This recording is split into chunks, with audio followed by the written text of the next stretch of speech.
बस तू जा, हाँ मैं देखती, तू जा। डॉक्टर साहब क्या हो गया लता को, सब ठीक है ना? लता प्रेग्नेंट है, 4 महीने हो चुके हैं। क्या? ऐसा कैसे हो सकता है? क्या रे, तू अकेला मजदूरी करके घर तो संभाल लेगा, लेकिन इसके काम का जो पैसा तूने एडवांस में लिया है मेरे से, वो पैसा कौन वापस करेगा? तेरा बाप। डॉक्टर साहब ये कैसे हो सकता है? हाँ डॉक्टर साहब, ये प्रेग्नेंट कैसे हो सकती है?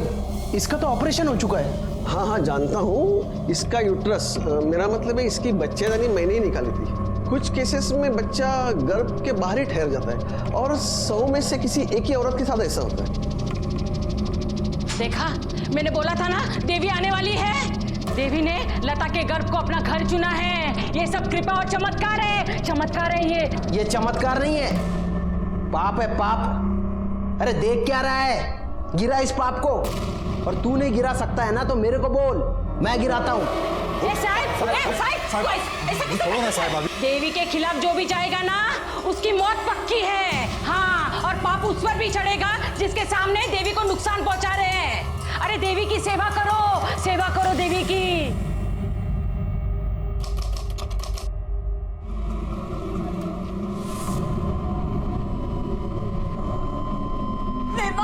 अरे क्या हुआ? देखो ना डॉक्टर साहब, दर्द चलो गई। नर्स, इन्हें जल्दी से ऑपरेशन थिएटर लेके जाओ।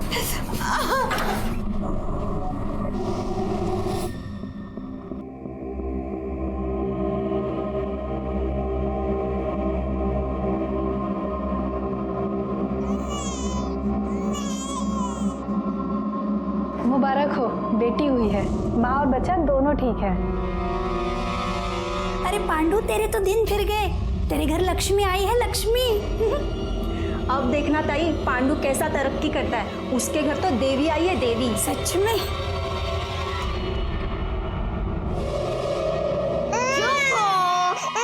ये ले, दूध पी ले।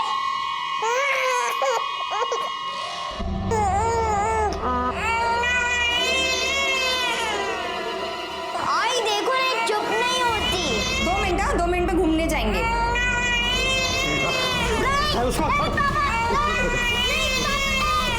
मेरा दिमाग फिर गया ना, मैं पटक दूंगा। माझा सोनला, आई बाबा के जाने के बाद घर का ध्यान रखेगा ना? हाँ।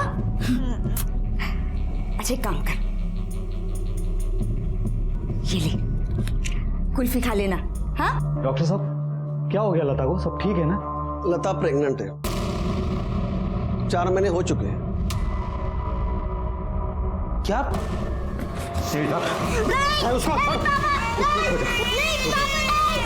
मेरा दिमाग फिर गया ना, मैं पटक दूंगा। क्या कर रहे? हाँ क्या कर रहे? दे पागल हो गया क्या? मैं पागल हो गया हूँ क्योंकि मेरे को मालूम है ये मेरी बेटी नहीं है। तू सच सच बता मेरे को, तू किधर मुंह मारी थी और ये किसकी बेटी है? तू मेरा मरा था तो तेरी बेटी होगी ना? कहीं जाती तुझे छोड़ के मैं?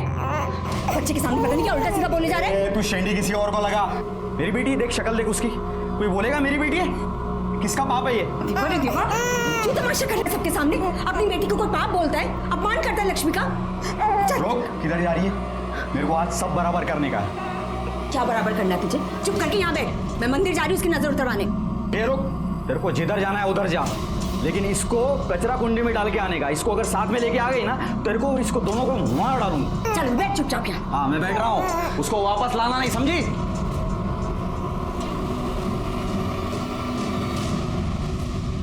साहब मेरी बीवी को ढूंढ निकालिए साहब, वो पता नहीं कहाँ गायब हो गई साहब, घर में नहीं आई। एक मिनट जरा शांत हो जाओ और शांति से बताओ हुआ क्या है। साहब मेरी बीवी लता सुरवे कल अरनाला के देवी के मंदिर में गई थी साहब सुबह, और घर में वापस लौटी नहीं साहब, पता नहीं कहाँ चली गई। तो मंदिर के आसपास जहाँ ढूंढना था सब जगह ढूंढा साहब, लेकिन नहीं मिली। तुम्हारी बीवी मंदिर में अकेली गई थी, कोई था नहीं उसके साथ? वो और हमारी बच्ची थी उसके साथ। बच्ची की उम्र क्या है? अभी 10 दिन की है साहब बच्ची, उसी की नजर उतरवाने के लिए गई थी लेकिन आई नहीं वापस। 10 दिन की बच्ची को लेकर तुम्हारी बीवी मंदिर गई थी? हाँ साहब। तो वो अकेली क्यों गई, तुम क्यों नहीं गए उसके साथ में? साहब मेरे को काम पे जाना पड़ता है ना साहब, अभी वो बच्चा घर में है, तब से लता भी काम पे जाती नहीं तो मुझे जाना ही पड़ता है। अगर मैं भी छुट्टी लेने लगा तो काम के वादे हो जाएंगे साहब। एकदम गरीब है साहब, रोज कमाओ रोज खाओ ऐसा चलता है। तुम्हारे घर में तुम दोनों के अलावा कोई और है? 6 साल का बेटा है, प्रकाश नाम है उसका। बीवी की फोटो है? कामनी मैडम इसकी रिपोर्ट लिखवा लीजिए। सब डिटेल्स कामनी मैडम को बता देना। गायकवाड़ जरा पता कर रहा। हाँ, ये कल अपनी बच्ची को लेकर यहाँ आई थी, उसकी नजर उतारी, दर्शन किया और फिर चली गई। कुछ अंदाजा है कि यहाँ से वो गई कहाँ थी? नहीं सर, ये तो हमें नहीं मालूम।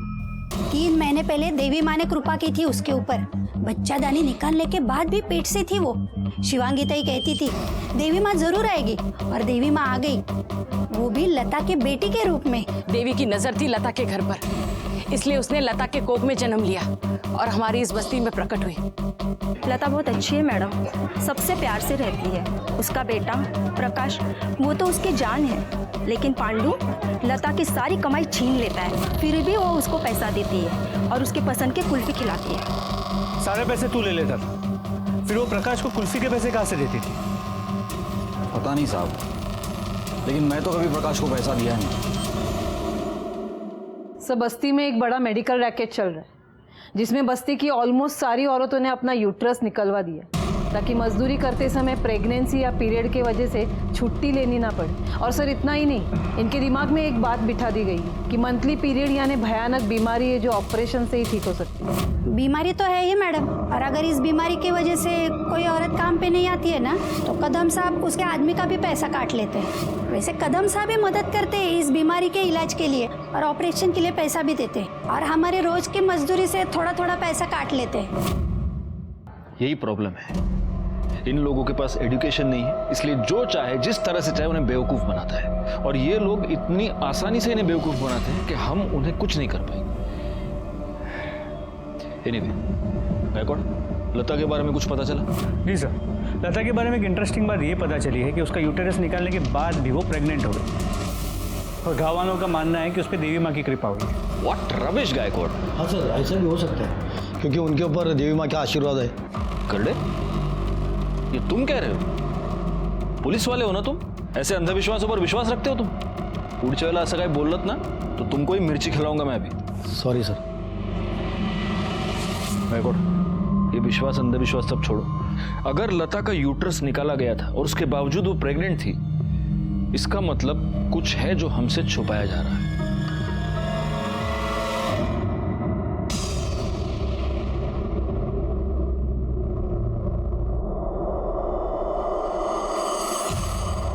श्रद्धा और अंधश्रद्धा में बहुत ही हल्का फर्क होता है, और इसी फर्क का फायदा उठाकर कई बार पैसे वाले लोग गरीबों का शोषण करते हैं।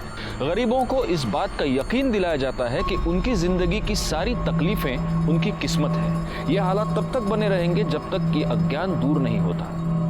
तब तक ये अंधश्रद्धा लोगों को डराती रहेगी, उन्हें मजबूर करती रहेगी, यहां तक कि उनकी जान भी लेती रहेगी।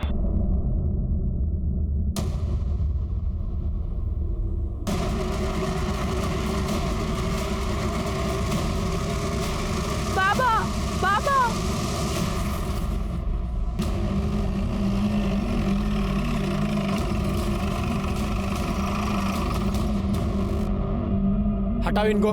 पीछे हो जाओ। सर ये तो गड़े हो, फोटो दिखाना। सर लता सुरवे, लेकिन इसके साथ तो इसकी बच्ची भी थी। करड़े, ढूंढो जरा आसपास। सर सर गले पे निशान है। सर गले के निशान से तो ये क्लियर है कि गला घोट के मारा गया।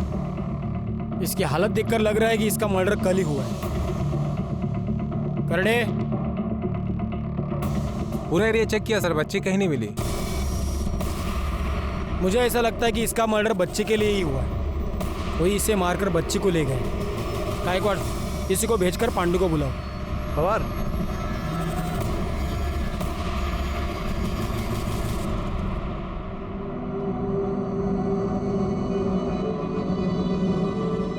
लता, लता,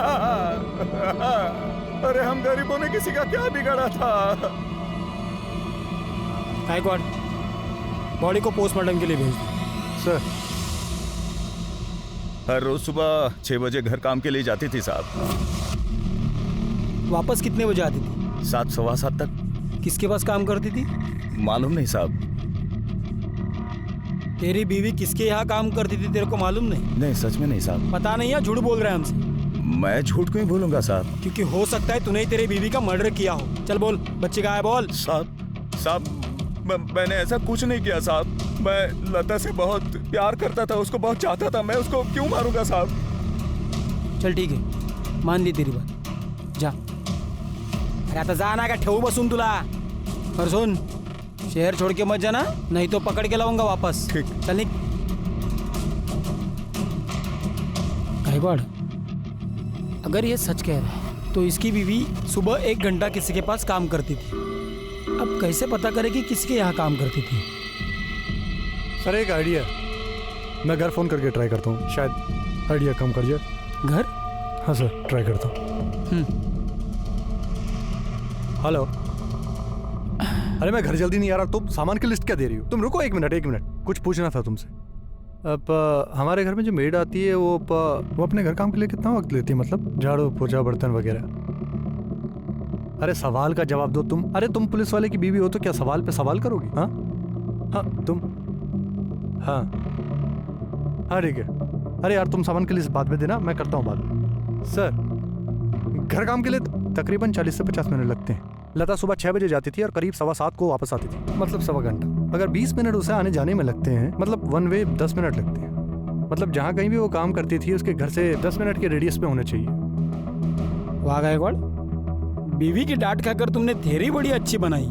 चलो आप एक काम करो, लता की फोटो लो और जिस बस्ती में वो रहती थी उसके आसपास पूछताछ करो कि वो किसके पास काम करती थी। एक और बात, डॉक्टर प्रधान से भी पूछताछ करो। अगर उसने बाकी की औरतों का यूट्रस निकाला तो फिर उसने लता का यूट्रस क्यों नहीं निकाला? जी हाँ, मैंने लता का यूट्रस नहीं निकाला था। क्यों? क्योंकि वो नहीं चाहती थी कि उसका यूट्रस निकाला जाए। बाकी सब खुद आई थी मेरे पास यूट्रस निकलवाने, उन सब की एनओसी मेरे रिकॉर्ड में है, आप चाहे तो चेक कर सकते हैं। फिर आप ये ऐसे कैसे कह सकते कि मैंने उन्हें कुछ फोर्स किया है या तो कुछ इलीगल किया है? इलीगल नहीं, लेकिन आपने गलत किया है और ये आप भी जानते हैं। कदम इन औरतों को बेवकूफ़ बनाकर उनके यूट्रस निकलवाता था और आपको 20,000 रुपए मिलते थे पर यूट्रस। बात बताइए डॉक्टर प्रधान, जब लता की बारी आई तब आपने उसका यूट्रस क्यों नहीं निकाला? क्योंकि मुझे यूट्रस नहीं निकालने के लिए 40,000 मिले थे। 20,000 कदम ने दिए थे यूट्रस निकालने के लिए और नहीं निकालने के लिए 20,000 लता ने दिए थे। लता ने मुझसे रिक्वेस्ट की थी कि मैं सबको झूठ बोल दूं कि मैंने उसका यूट्रस निकाल दिया है। फिर जब वो प्रेग्नेंट हुई तो उसने मुझसे हेल्प मांगी क्योंकि वो बच्चा रखना चाहती थी। तो मैंने सबको बोल दिया कि बाबा एक आध रेयर केस में ऐसा हो जाता है कि यूट्रस के बिना भी बच्चा हो सकता है। उसको तो मैंने मदद ही की साहब। इस डॉक्टर प्रधान की दरियादिली की 2 वजहें हो सकती है। या तो ये सचमुच लता की मदद करना चाहता था या फिर ये जो कह रहा है कि उसको कदम और लता दोनों से पैसे मिले थे। अब सवाल ये है कि लता के पास इसको देने के लिए इतने पैसे आए कहाँ से? एक गरीब मजदूर औरत को इतने पैसे देगा वो? शायद वो जिसे उसके यूट्रस की जरूरत हो। एक सेकेंड, आपका मतलब है सरोगेट मदर? एग्जैक्टली।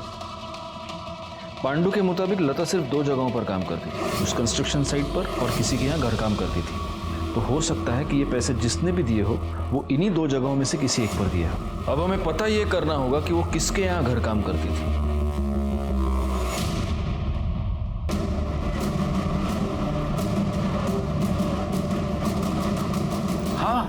इसे तो पहचानते हैं हम, यहाँ पे घर काम के लिए आती थी। किसके यहाँ काम करती? वो 703 में हुसैन साहब के यहाँ। ठीक है।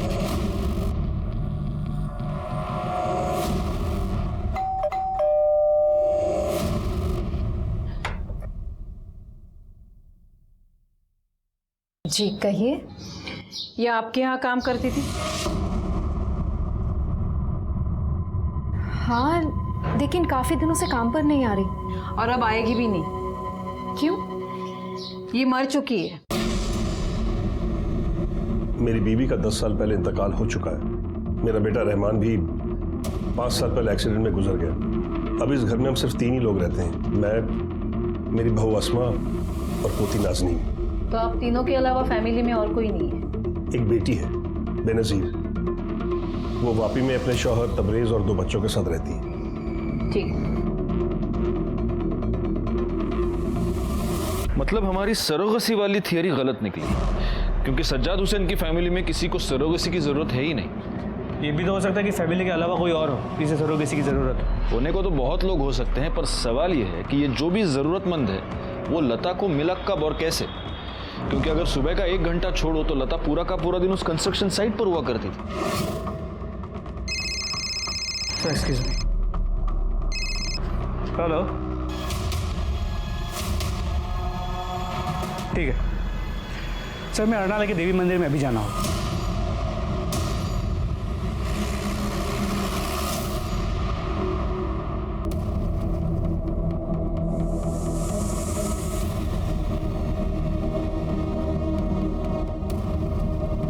सर लाश काफ़ी छोटे बच्चे की है तो बुरी तरह डिकम्पोज हो चुकी है। आइडेंटिफाई कर पाना बहुत मुश्किल है और बॉडी पे से इन नज़र वाली चूड़ी के अलावा और कुछ नहीं मिला है जिससे आइडेंटिफाई करने में मदद हो। लेकिन प्रॉब्लम यह है कि ये बहुत ही ज़्यादा कॉमन है। बैकवर्ड मेरा अंदाजा है कि ये लता के बच्ची की ही बॉडी है। एक काम करो, पांडु को बुलाओ और उससे पहचान करवाओ। बॉडी को पोस्टमार्टम के लिए भेज दो।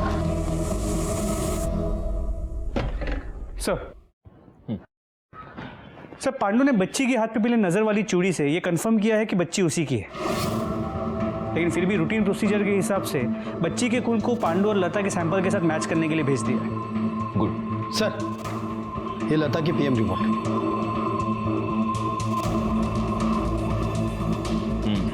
गायकवाड़, जैसा कि हमें शक था लता की मौत गला दबाने की वजह से हुई और मौत 12 दिसंबर को सुबह 11 से 12 के बीच ही हुई है। बस अब सवाल यह है कि लता जैसी मजदूर औरत का मर्डर कोई क्यों करना चाहेगा? हाँ बोला क्या?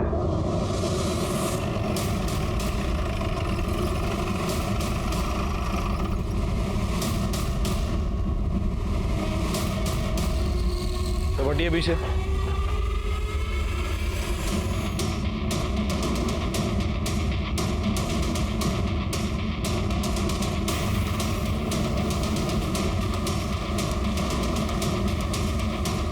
बैकवर्ड पूरे टेरेस देखो, किसी भी चीज के साथ छेड़छाड़ नहीं होनी चाहिए। सर कर ले, नीचे जाकर इनके घर की तलाशी लो।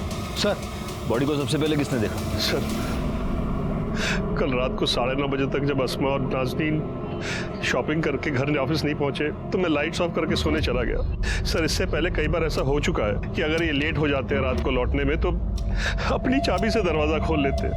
फिर सर सुबह जब मैं उठा और किचन में अपनी चाय बनाने के लिए गया तो देखा रात का खाना ऐसे ही पड़ा था। मैं इनको बेडरूम में देखने गया, वहां ये दोनों थे ही नहीं। सर पूरे घर में कहीं नहीं थे। फिर मैं छत पे आया तो दोनों को खून में लथपथ हुए देखा।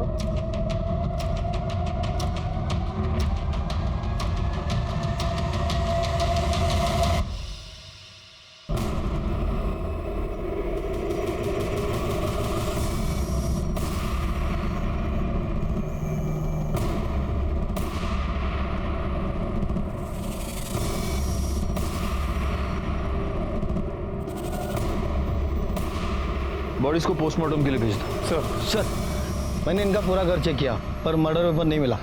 सर, ऊपर भी कुछ नहीं है। अगर इस बिल्डिंग में सीसीटीवी कैमरा होता तो हमें ये पता चल पाता कि अस्मा एग्जैक्टली कितने बजे घर आई थी और उसके पीछे लेट नाइट कोई और आया था क्या। मुझे ऐसा लगता है कि ये दोनों केसेस आपस में कनेक्टेड है। लता सुरवे के मर्डर के बारे में अस्मा को कुछ पता होगा और इसीलिए अस्मा का मर्डर हुआ है। और हो सकता है कि उसकी बेटी ने उसकी माँ का मर्डर होते हुए देख लिया, इसलिए फिर बेटी को भी किसी ने मार दी। एक काम करो गायकवाड़, अस्मा का बैकग्राउंड चेक करो और उसके कॉल डिटेल्स निकालो, शायद उससे कुछ क्लू मिल जाए। हो सर, लेकिन सर मुझे सज्जाद की कहानी थोड़ी अटपटी लगी। इन दोनों को इतनी बेरहमी से मारा गया और उसने रात को किसी की चीख पुकार तक नहीं सुनी। बिल्डिंग के वॉचमैन से पूछताछ करो, शायद उसने कुछ देखा हो सर।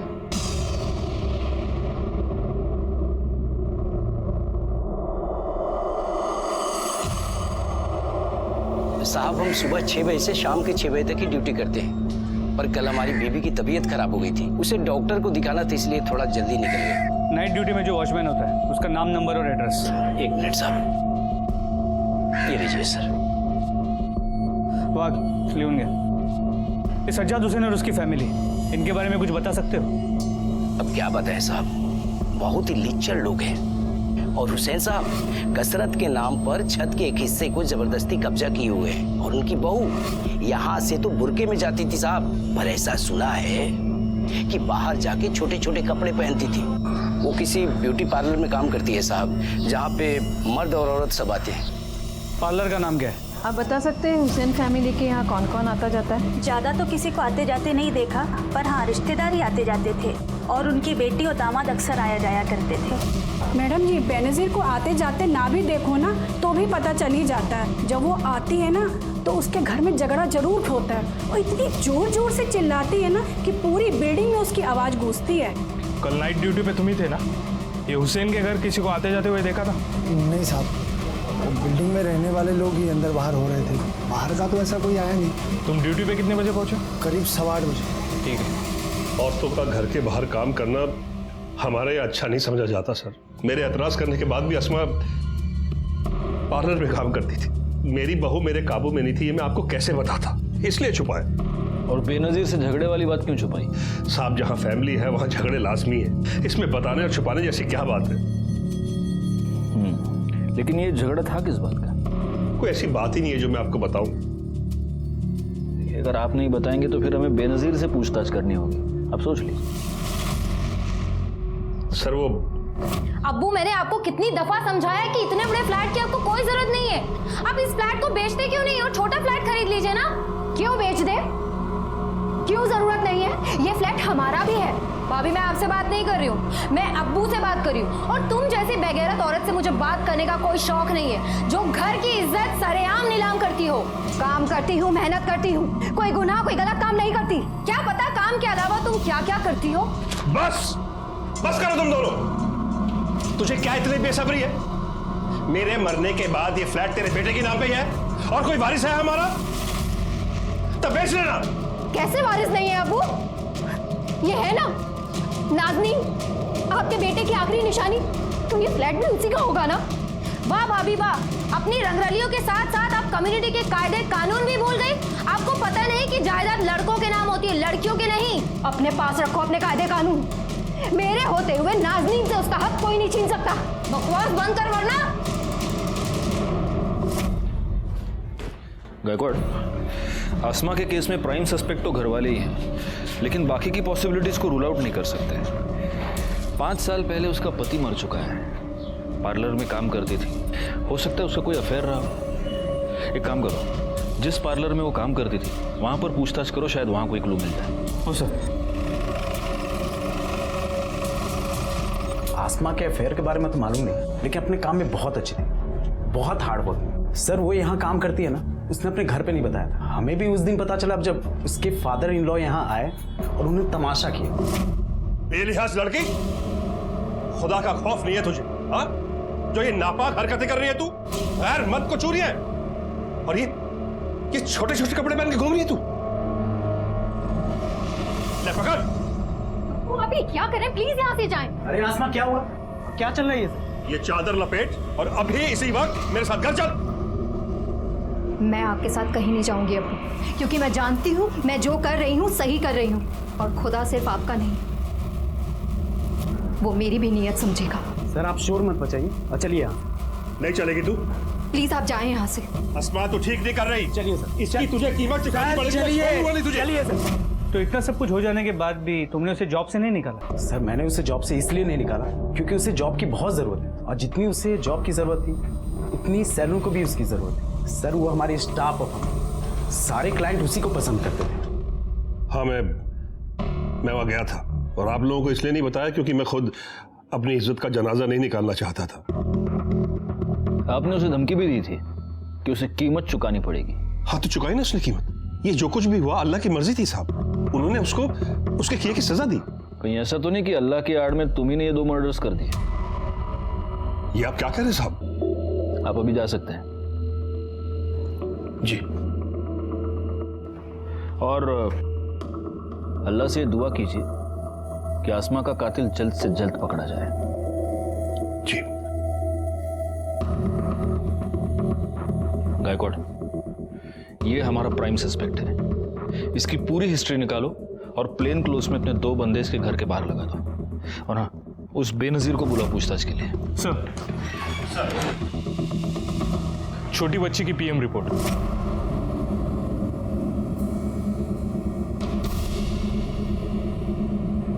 जैसा कि हमें शक था, मर्डर गला दबाने की वजह से ही हुआ है और 11:30 से 12:30 के बीच हुआ है। गायकवाड़, ये बच्ची पैदाइशी अंधी थी। ब्लड रिपोर्ट के मुताबिक तो ये लता और पांडु की बच्ची थी ही नहीं।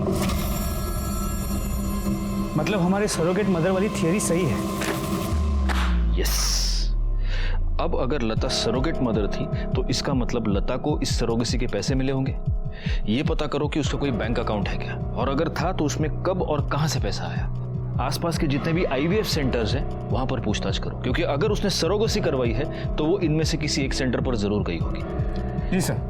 इस पूरी इंफॉर्मेशन के साथ हमें यह भी पता करना होगा कि ये लता आखिर औरत कैसी थी, और मैं जानता हूं इसकी सही जानकारी हमें कौन दे सकता है।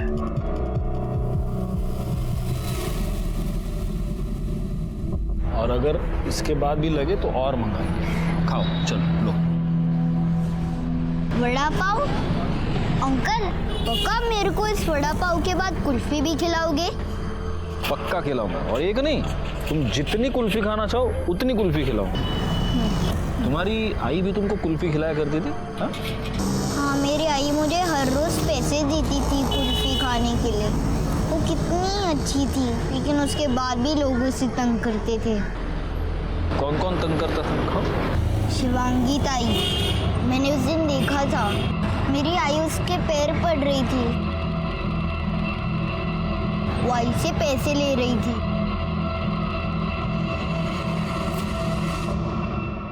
लता पेट से थी, वो ये बच्चा रखना चाहती थी। इस बच्चे के लिए उसे पैसे मिले थे, इसलिए देवी का नाटक किया हम लोगों ने।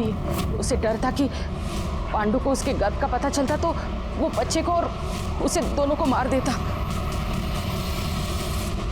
अच्छा, अब बताओ और कौन कौन तंग करता था? उस दिन जब भी मेरी आई मेरी बहन को मंदिर लेके जा रही थी ना, उस दिन मेरे बाबा ने मेरी बहन का गला दबा दिया था। चुप होता, मेरा दिमाग फिर गया ना। और मेरे बाबा मेरी आई पर इतना गुस्सा थे कि उन्होंने उन्हें कहा, इसको कचरा कुंडी में डाल के आने का। इसको अगर साथ में लेके आ गई ना, तेरे को और इसको दोनों को मार डालूंगा।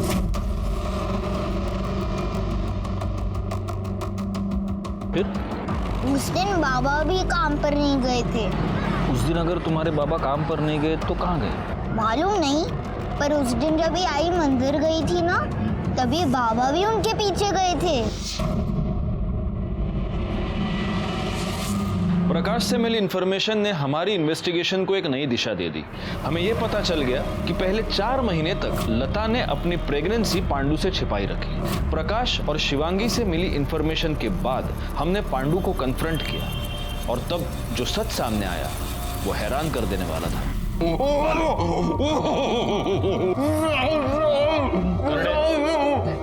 मर जाऊंगा साहब। तो हम क्या करें? देख, अगर मिर्ची नहीं खानी है ना तो सच सच बोल, क्योंकि हम जान गए कि अभी तक तुमसे झूठ बोल रहा था। उस दिन तू काम पे नहीं गया था।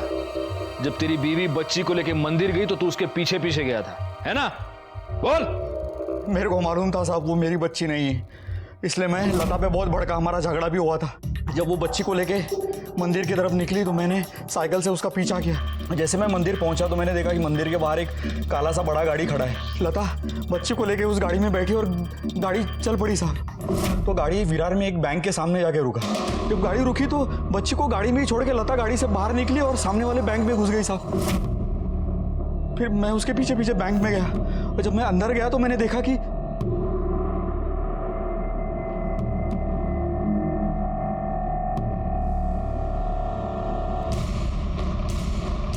क्या चल क्या रहा है तेरा? ये इतना पैसा लाएगी इधर से तू, और बाहर कौन है वो गाड़ी वाले लोग?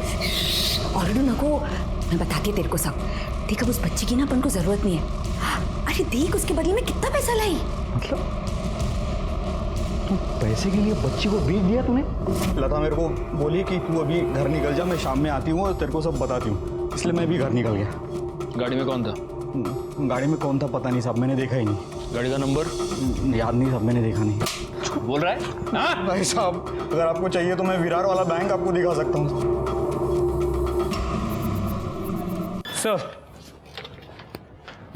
सर, आसमा और नाज़नीन की पोस्टमार्टम रिपोर्ट के मुताबिक उनके सर पे किसी भारी चीज से वार किया गया है और मौत की वजह भी हेड इंजरी है। मौत का वक्त शाम 7 और 8 के बीच का है। बैकवर्ड रिपोर्ट ये कह रही है कि जो मर्डर वेपन है उसका सरफेस बहुत छोटा नहीं था। इसका मतलब कोई स्टिक या रॉड तो नहीं हो सकता। बैकवर्ड, नाज़नीन के साथ मरने से पहले सेक्सुअल असॉल्ट किया गया है। जी सर, और समझ में ये नहीं आता कोई छोटी सी बच्ची के साथ ऐसा कैसे कर सकता है। पोस्टमार्टम रिपोर्ट ये कह रही है कि मर्डर शाम को 7 और 8 के बीच हुआ है और आसमा की मोबाइल लोकेशन ये बता रही है कि 7 और 8 के बीच वो अपने घर पर ही थी, जबकि सज्जाद ये कह रहा है कि वो 9:30 बजे तक घर पर आई नहीं थी। सर, पांडु सच कह रहा था। लता का बैंक में अकाउंट है जिसमें उस दिन 50,000 डिपॉजिट किए गए और एक बार पहले भी कैश में 50,000 डिपॉजिट किए। सर, इम्पोर्टेंट बात यह है कि लता को बैंक में आसमा हुसैन ने इंट्रोड्यूस करवाया था।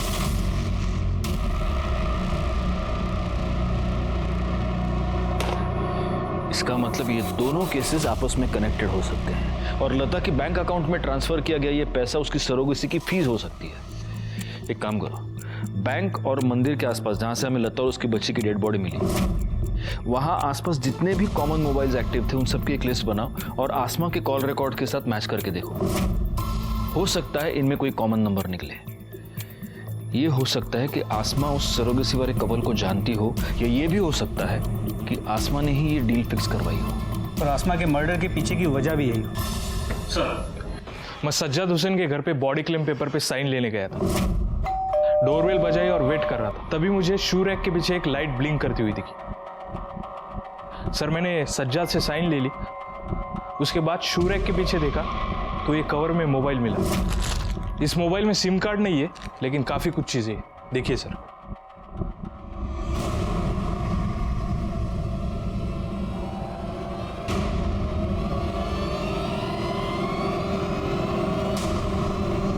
मैडम पता कीजिए ये मोबाइल किसके नाम पर रजिस्टर्ड है।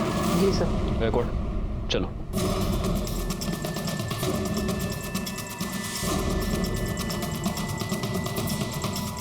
सर, आप ये बेवजह मुझे परेशान करने क्यों आ जाते हैं? सर, मुझे जो पता था मैंने आपको सब कुछ बता दिया। सच सच मेरा यकीन कीजिए आप। सर, आगे गुड। बाथरूम से मिला है।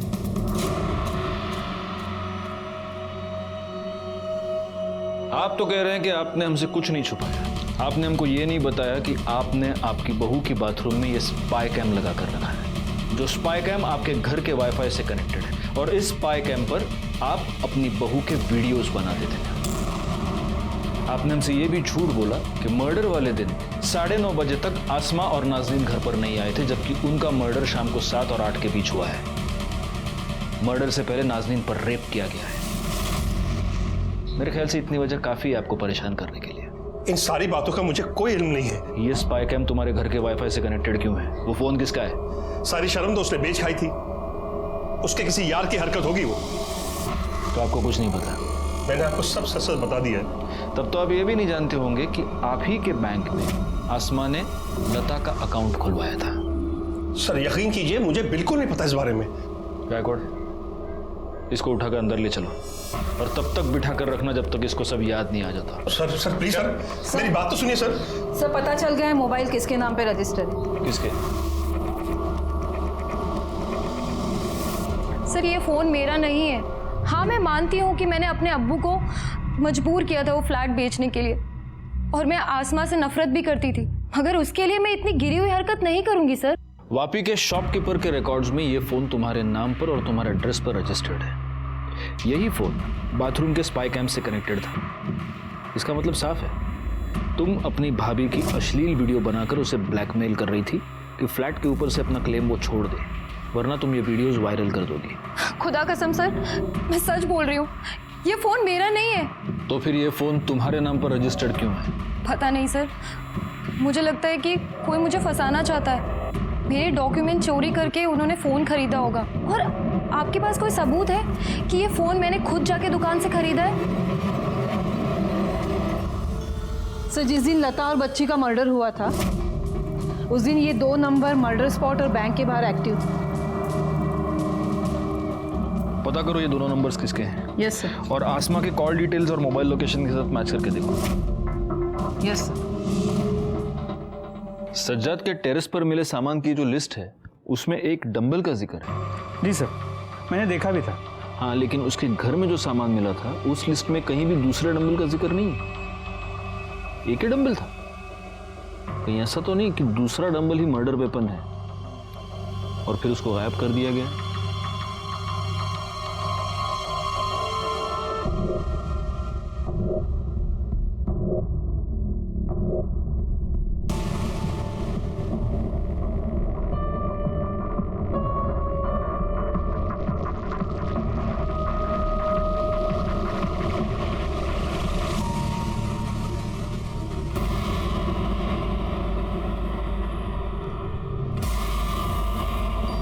सर ये देखिए ये मिला है।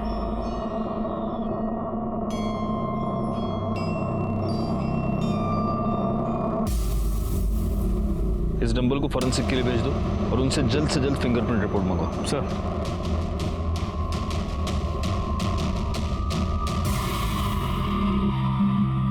अब सच सच बोल, क्यों मारा तूने आसमा और नाजनीन को? बोल।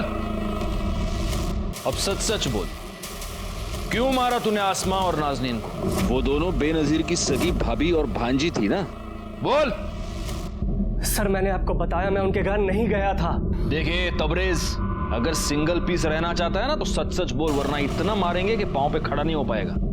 ये तेरी मोबाइल लोकेशन, इससे साफ पता चलता है कि उस दिन शाम 7 से 8 बजे के बीच तू सज्जाद के घर पे था और 7 से 8 बजे के बीच ही आसमा और नाजनीन का मर्डर हुआ।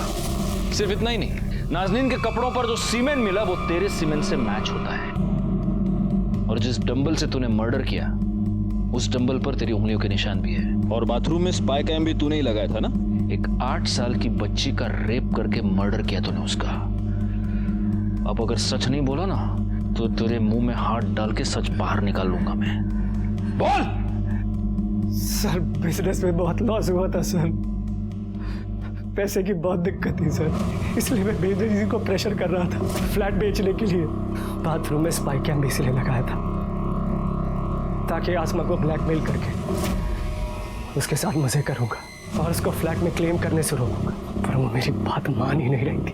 उस दिन भी उनके घर इसीलिए गया था, लेकिन जब उनके घर पहुंचा अम्मी को बुला। दादू घर पर नहीं है। तेरी अम्मी को तो पता है मजे मार रही होगी कहीं पे, पर ये बुड्ढा कहाँ चला गया? हमारी अम्मी और दादू के बारे में गाली मत दो। अरे वाह, बकरी तो बकरी साथ में मेमना भी बोलने लगा है। तमीज। मैंने सारा गुस्सा नाजनीन पे निकाल दिया और तभी उसी समय सज्जाद वहां पर आ गया।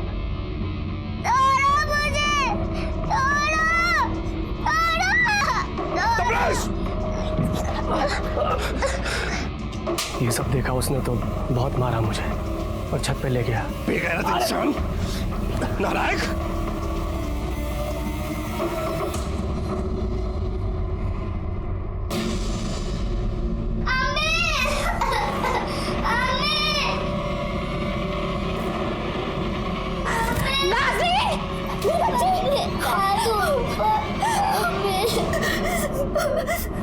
या अल्लाह, ये मुझसे क्या गुनाह हो गया? मुझे माफ कर दे, माफ कर दे मुझे। आप ऐसा कैसे कर सकते हैं?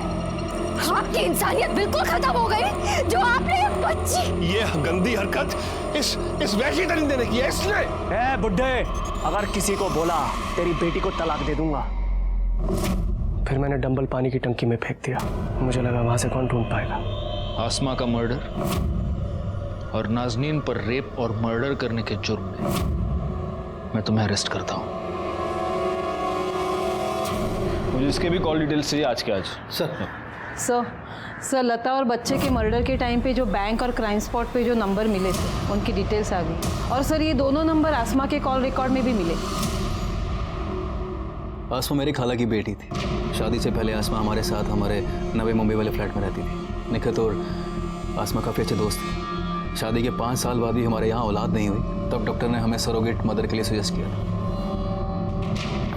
सर मैंने सैरोगेट मदर वाली बात आसमा को बताई, तभी उसने मुझे लता के बारे में बताया। 12 दिसंबर को क्या हुआ था जब लता बच्ची को लेकर तुम दोनों के पास आई थी? बोल!